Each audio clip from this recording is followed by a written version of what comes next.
오늘은 추수감사절이죠. 추수감사절은 다른 절기랑은 조금 달라요. 왜냐하면 성경에서 유래한 건 아닙니다. 부활절, 성탄절, 맥추절도 성경에서 유래한 건데 추수감사절은 아니에요. 1620년에 영국에 청교도들이 있었습니다. 종교의 자유를 찾기 위해서 아메리카 대륙으로 넘어갔어요. 그래서 낯선 땅에서 풍토병으로 첫 해 겨울에 한 40몇 명이 죽고 고생고생 해서 겨우 정착을 해서 첫 수확물을 얻었어요. 그 첫 수확물을 얻은 것에 대한 감사 예배를 드린 것에서 기원을 합니다. 신앙을 지키기 위해서 낯선 이국 땅에 갔는데 이제 수확을 해야지 생의 길이 열리는 거잖아요. 그 순간 얼마나 감사했겠습니까? 이 추수라는 말이 붙어서 약간 농사에 관련된 것, 어떤 것을 수확하는 것의 이미지가 강한데 영어로 보면 그냥 굉장히 포괄적 의미입니다. 땡스기빙 데이라고 하잖아요. 주신 것에 감사하는 날. 여러분들 올 한 해 하나님께 감사할 만한 여러분에게 주신 것들이 있으십니까? 사실 지금 우리가 코로나 시대를 살면서 우리 삶의 많은 부분들이 결핍돼 있어요. 풍성한 이미지보다는 굉장히 억압돼 있고 결핍된 것들이 많이 있습니다. 이전까지 당연하게 누리던 것들, 여러분이 해오던 것들을 못하게 되고 또 생업에 지장이 가기도 하고 학생들은 공부하는 데 지장이 가기도 하고 어떤 대학 학번들은 대학 한번 못 가보고 졸업을 하는 그런 우스운 일도 좀 벌어지고 있지 않습니까? 감사 제목보다는 기도 제목이 더 많은 그런 때인 거예요. 그래서 제가 이럴 때 추수감사절에 어떤 메시지를 나눠야 할지 참 고민이 많았고, 그래서 추수감사절에 맞는 다른 본문을 골라야 할지 아니면 강해를 계속 해야 될지 고민하던 차에 오늘 본문이 주는 메시지가 너무 중요하고 또 절기와 잘 맞는 부분이 있어서 요한복음 강해를 계속 하기로 했습니다. 오늘 말씀을 통해서 여러분 안에 참된 감사의 제목이 일어나기를 소망합니다. 오늘 말씀은 지난주에 이어서 예수님과 니고데모의 대화가 계속 진행되고 있어요. 예수님이 뭐라고 말씀하시냐면 진실로 진실로 내게 이르노니 우리는 아는 것을 말하고 본 것을 증언하노라 그랬어요. 우리는 아는 것을 말한다. 예수님은 진실을 말하는 분인 거예요. 그러면 그 시대에 진실을 말하는 사람 외에 어떤 사람도 있는 거예요? 거짓을 말하는 사람도 있는 거예요. 자기가 주장하는 것을 사람들에게 전하는 사람이 있는 것입니다. 여러분, 사람들이 왜 사기를 당하는지 아십니까? 당해 보셨습니까? 사기? 저는 제가 당하기보다는 저희 어머니가 사기 당하는 걸 봤어요. 네. 사기치는 사람들의 특징은 아주 그럴싸합니다. 생긴 것도요 선합니다. 저런 천사 같은 분이 그분이 사기를 치시더라고요. 동네에서 옛날에 막 몇 억을 해서 날아가시더라고요. 신뢰가 가게 생겼어요. 그리고 내가 듣고 싶은 이야기를 계속 해줍니다. 그래서 우리는 때로는 진실을 듣고 싶어 하지 않아요. 몸에 좋은 약은 입에 쓰기 때문인지 진실보다는 내게 해주는 달콤한 말들을 더 좋아합니다. 요한복음 3장 19절에 사람들이 자기 행위가 악함으로 빛보다 어둠을 더 사랑한다 그랬어요. 빛은 싫은 거예요. 이런 거짓된 이야기에 오랫동안 노출되면 어떤 일이 벌어지냐? 진실을 들어도 왜곡해서 받아들이는 거예요. 진짜를 말씀드려도 이상하게 받아들였어요. 예수님이 하시는 말씀도 이와 같은 이야기예요. 지난주에 우리가 어떤 걸 나눴죠? 사람들이 예수님의 표적을 본 거예요. 표적은 예수님이 가시는 십자가의 길, 예수님이 어떤 분인가를 가리키는 사인인데 사인만 보는 거예요. 그래서 예수님이 자기의 표적을 믿고 따르는 그들을 믿었어요, 안 믿었어요? 안 믿었어요. 자기 몸을 의탁하지 아니하셨습니다. 그들은 예수님이 걸어가시는 길은 보려 하지 않고 자기가 원하는 길로 예수님이 가기를 바랬어요. 예수님 이쪽으로 가시옵소서. 그 상태를 표현한 말이 지난 말씀에 밤중에 어둠. 니고데모가 언제 예수님을 찾아왔어요? 밤중에 찾아왔어요. 그러니까 당시 유대교, 이스라엘 백성들의 모체가 된 유대교가 얼마나 하나님의 뜻과 어긋나 있는지 보여주죠. 한편으로는 지금 우리의 기독교도 예수님의 뜻과 어긋난 위치에 있는지 돌아봐야 합니다. 그래서 예수님이 12절에 깊은 탄식을 하세요. 내가 땅의 일을 말하여도 너희가 믿지 아니하거든 하물며 하늘의 일을 말하면 어떻게 믿겠느냐. 그냥 내가 어떻게 얘기를 해도 너희가 받아들일 마음이 없구나. 하늘의 일을 말하든 땅의 일을 말하든 받아들일 마음이 없는 사람한테는 안 들어가는 거예요. 아무리 열심히 준비해도 안 들어갑니다. 그 이유는 생각이 완고하기 때문이에요. 어긋난 확신이 너무 굳건하기 때문입니다. 그래서 우리는 지난주에 뭐가 필요하다 그랬어요? 물과 성령이 필요한 거예요.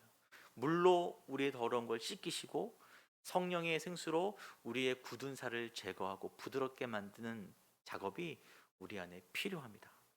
계속해서 필요합니다.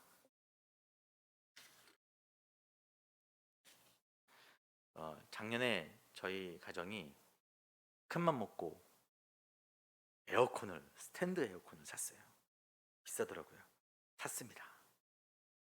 보니까 너무 좋았어요. 엄청 좋은 건 아니고, 그런데 사은품으로 선풍기가 무려 5대 나왔어요. 무려 몇 대요? 5대. 깜짝 놀랐어요. 이게 뭐야? 사은품 박스가 더 많은 거예요. 저희 옆에 있는 이 선풍기도 저희 집에서 가져온 겁니다. 그중 하나예요. 네. 선풍기 부자가 됐습니다. 원래 집에 2개가 있었는데 총 7개가 됐어요. 집에. 사은품을 받으니 기분은 좋은데 우리가 사은품 받기 위해서 에어컨을 사진 않죠. 뭐가 제일 중요해요? 에어컨이 제일 중요해요. 그 다음에 사은품이죠. 브랜드가 뭔지, AS가 얼마나 되는지, 에너지 효율 등급이 얼마나 되는지 꼼꼼하게 보고 합니다. 몇 평형인지. 그리고 막상 사놓고 전기세가 아까워서 에어컨은 못 틀고 선풍기만 5대 틀면 뭔 의미가 있겠어요? 더운 바람만 도는 거죠. 오늘 본문에서 예수님이 니고데모에게 계속 하시는 말씀은 뭐에 관한 말씀이냐? 에어컨에 관한 말씀이에요. 사은품에 관한 말씀이 아니라 본질에 관한 이야기입니다. 예수님께서 뭐라 그러시냐면 모세가 광야에서 뱀을 든 것 같이 인자도 들려야 하리니. 민수기 한 장면인데 21장에 히브리 민족이 출애굽한 후에 호르산을 떠나서 직진하려고 그랬으나 에돔 땅을 못 들어갔어요. 에돔이 막아서. 그래서 홍해길로 삥 돌아가게 되었습니다. 삥. 그 백성들이 불평을 하는 거예요. 민수기 2장 15절에 백성이 하나님과 모세를 향하여 원망하되 어찌하여 우리를 애굽에서 인도해 내어 이 광야에서 죽게 하는가? 이곳에는 먹을 것도 없고 물도 없고 우리 마음이 이 하찮은 음식을 싫어한다. 아주 힘들 때마다 조금만 어려움이 생기면 지겹도록 하는 18번 불평이 이거예요. 우리를 풍요로운 애굽에서 끌고 나와서 여기서 죽게 하는구나. 잘 살고 있었는데 여기는 먹을 것도 없고 물도 없도다. 근데 여러분 지금 그들이 매일매일 뭘 누리고 있어요? 하나님이 먹을 것도 주시고 마실 것도 주시고 때로는 고기도 주시고 대적에게 지켜주시는데 그에 대한 감사가 없는 거예요. 어느 순간부터 감사가 사라지는 것입니다. 이 하찮은 음식, 이게 뭘까요? 만나예요. 처음에는 감사했지만 어느 순간 하찮은 음식이 되었습니다. 제가 아내랑 가끔 저녁에 하는 대화할 때 주제가 뭐냐면, 왜 하나님은 우리를 근근히 도와주시는가? 화끈하게 도와주시지 않고 통 크게 쏴주시면 우리도 주님 일을 잘 할 수 있을 텐데 아주 그 고비만 깔딱깔딱 넘어갈 수 있게 도와주시는 거예요. 안 도와주시는 건 아닌데 모냥 빠지게 도와주시는 거예요. 그래서 그 은혜의 길이 감사하지만 가끔은 서운하기도 해요. 백성들의 불평도 하나님 만나 먹고 만나 말고 마늘도 먹고 싶고 부추도 먹고 싶고 각종 고기도 먹고 싶어요. 하나님의 인도 약속의 땅이고 뭐고 다 필요 없고 그냥 애굽으로 돌아가면 안 됩니까? 지금 그 얘기를 막 하고 있는 거예요. 계속해서 하나님이 그 원망에 결국 화가 나셔서 불뱀을 보내셨습니다. 그래서 불뱀에 물린 자는 죽게 되는 거예요. 많은 이들이 죽었어요. 그러자 모세가 중재를 하죠. 하나님, 우리를 살려달라고, 어떻게 하면 좋을까요? 라고 하자 하나님이 그러면 놋뱀을 만들어서 세워라, 광대에 달아서. 그러면 그 놋뱀을 보면 너희가 살리라. 지금 그때의 일을 빗대어서 자기를 설명하시는 거예요. 놋뱀을 든 것 같이 인자도 들려야 하는 거예요. 놋뱀을 보면 산 것처럼 인자가 들린 것을 봐야 삽니다. 여러분, 이 들린 것이 뭔지 아시겠죠? 뭐죠? 인자가 십자가에 들려야 그것을 본 너희가 산다. 내가 죽는 길을 가고 있다라고 말씀하시고요. 또 한 가지 들려야 한다는 의미가 있는데, 하늘에서 내려온 자 곧 인자 외에는 하늘로 올라간 자가 없다. 올라가는 것도 들리우는 거죠. 하늘로 올라가심은 뭐냐면 승천이죠. 승천은 영광과 승리의 상징이에요. 근데 승천 앞에 항상 부활이 따릅니다. 내가 죽고 부활하여 하늘로 올라갈 때 그것을 너희가 보면 살리라. 인류의 구원이 이루어지리라 하는 말씀을 하고 있습니다.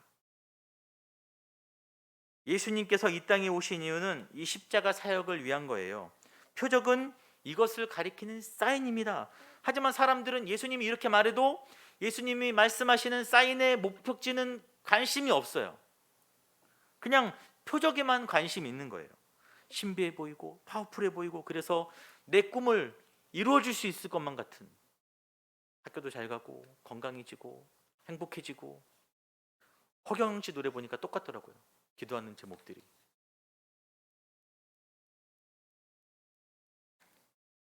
자, 오늘 말씀의 핵심이 이제 등장하는데 16절에 같이 읽어볼까요? 시작. 하나님이 세상을 이처럼 사랑하사 독생자를 주셨으니 이는 그를 믿는 자마다 멸망하지 않고 영생을 얻게 하려 하심이라. 하나님이 세상을 이처럼 사랑하신대요. 얼만큼 사랑하냐? 독생자를 주실 만큼. 땡스기빙 데이의 진정한 목적어가 등장하는 거예요. 뭘 주셨어요? 독생자. 독생자니까 하나뿐인 아들처럼 여겨지지만 루터가 이렇게 얘기했어요. 그 독생자는 참 하나님이시며 영원 전부터 계시는 하나님의 독생자. 자기를 내어준 거예요. 자기 본질을 우리들에게 내어준 것입니다. 제가 이 구절에서 제일 은혜롭게 여기는 부분이 뭐냐면, 하나님이 사랑하시는 세상이에요. 세상. 여러분, 이게 코스모스라고 합니다. 구약에서 코스모스는 우주의 질서를 말하는 거예요. 신약으로 넘어가면 하나님을 거역한 인류를 이야기합니다. 세상은 대부분 신약에서 부정적으로 등장해요. 하나님을 거역한 인류. 나는 지금까지 내 욕망을 충족시킬 표적만을 기대하며 교회에 와서도 그런 것들만을 바라고 불순종을 밥 먹듯이 했지만, 하나님이 그런 나를, 세상을 사랑하셔서 누구를 주시는 거예요? 독생자를 주시는 거예요. 너무 다행 아닙니까? 여러분, 각자의 모습을 알잖아요. 저는 제 모습을 알고 여러분의 모습을 알고 내가 이런 사람인데 나를 포기치 아니하시고 사랑하시는 거죠. 너무 다행이에요. 그래서 이 자리에 하나님이 사랑하시지 아니하시는 분이 있다 없다? 네, 아우 감사합니다. 없으세요. 오늘 그 성도님께서 떡을 내주셨습니다. 또 이따 잘 먹겠습니다. 제가 광고를 빼놔서 잘 먹겠습니다. 네. 한 분도 없어요. 한 분도. 그리고 저 밖에 세상 가운데 하나님이 사랑하지 않는 분이 있어 없어요? 없어요. 여러분 교회는 누구를 폄하하고 혐오로 조장하면 안 되는 것입니다. 모든 사람을 다 사랑하시는 거예요. 그리고 독생자를 주신 것은 무엇을 주기 위함이냐? 16절에 뭐라 그랬어요? 뭘 얻게 하려 하심이라? 영생을 얻게 하려 하심이라. 여기 중요한데 영생은 단순히 오래 사는 게 아니에요. 그냥 오래 살면 뭐합니까?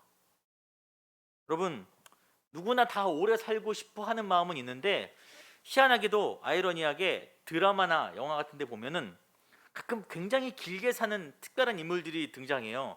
얼마 전에 굉장히 유명한 드라마 도깨비가 있었죠. 예, 도깨비가 오래 사는 거예요. 오래 살아. 근데 그런 드라마 속에서 오래 사는 삶은 축복이에요, 저주예요? 저주예요. 고통이에요. 형벌이에요. 사실 영생이란 것은 시간의 개념이 아니죠. 여러분 지옥도 영생이에요.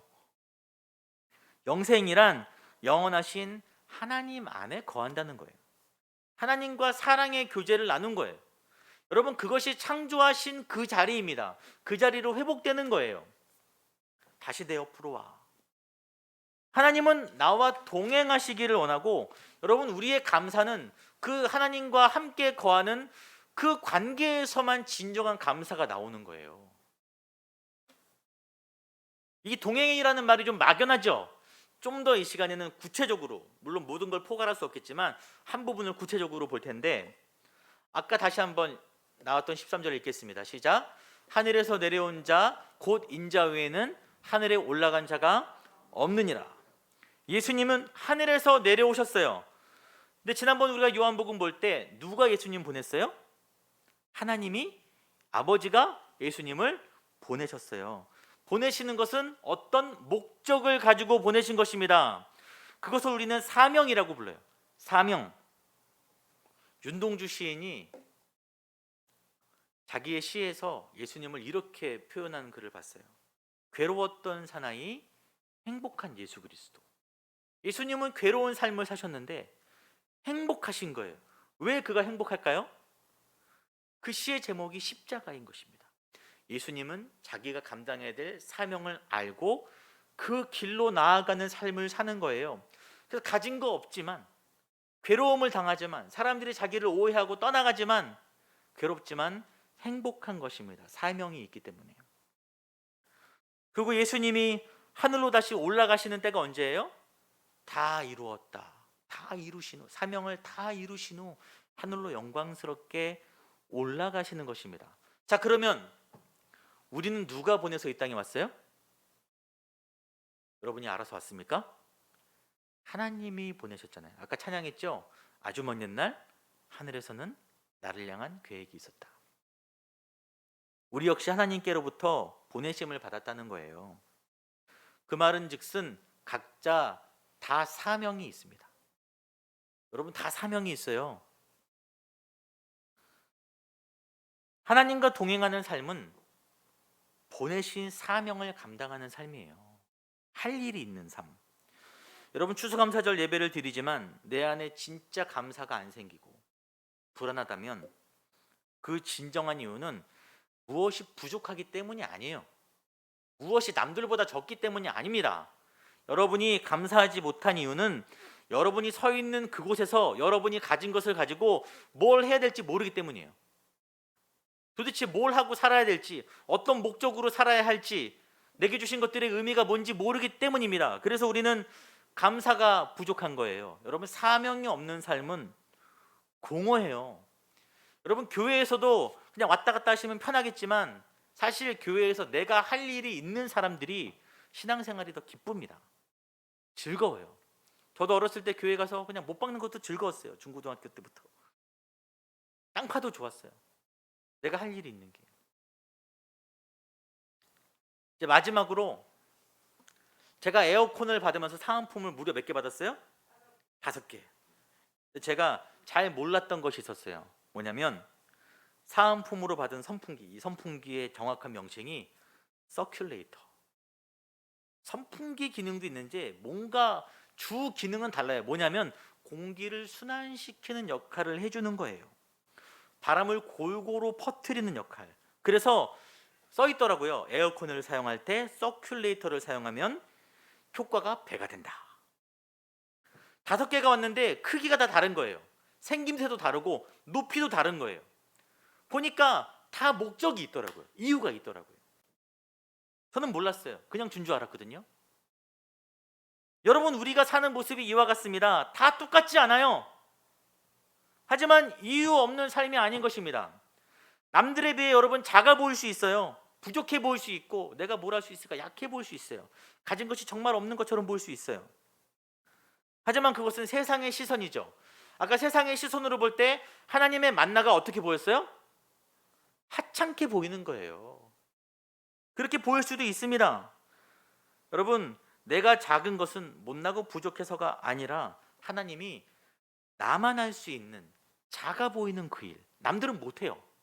그 일을 맡기시기 위해서 여러분에게 그 삶을 주시고 때로는 작아 보이는 그것을 주신 거예요.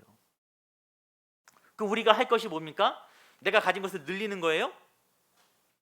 아니죠. 주 목적은 내 자리에서 감당할 사명을 발견하는 것입니다. 여러분, 달란트 비율을 볼 때 5달란트를 투자해서 10달란트를 남기는 종이 있어요. 능력 있죠? 그 옆에는 2달란트를 투자해서 4달란트를 남긴 종이 있어요. 능력 있지만 좀 비교되잖아요. 주인이 어떻게 칭찬하냐면 똑같이 칭찬합니다. 너는 10달란트, 너는 4달란트가 아니에요. 네가 작은 일에 충성하였음에 내가 많은 것으로 너에게 더하겠다. 이 비밀을 아는 사람들이 남들과 비교하지 아니하고 내 삶의 감사의 제목을, 감사의 삶을 찾을 수 있는 것입니다. 여러분, 이것이 없으면 여러분은 어떤 걸 얻어도 감사할 수 없는 거예요. 사랑하는 성도님들, 맡겨주신 자리에서 감사함으로 사명을 감당해내고 그리하여서 하나님께 잘했다 칭찬받는 저희 사랑하는 성도님들이 되시기를 소망합니다.